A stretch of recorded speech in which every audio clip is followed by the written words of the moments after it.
Xin chào, hôm nay mình tiếp tục tập luyện lại đoạn Volcanoes. Volcanoes are holes in the Earth's crust which allow molten rock to escape from beneath.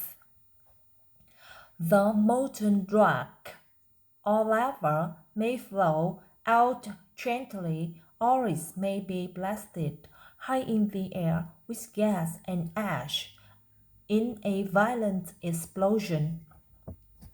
There are 850 active volcanoes around the world. Do you know where these mountains of fire are found?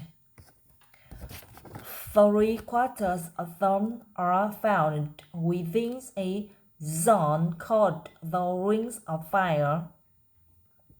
One edge of the zone stretches along the west coast of the Americas from Chile to Alaska. The other edge runs along the east coast of Asia from Siberia to New Zealand. 20% of these volcanoes are located in Indonesia. Other big groupings are in Japan, the Aleutian Islands, and Central America.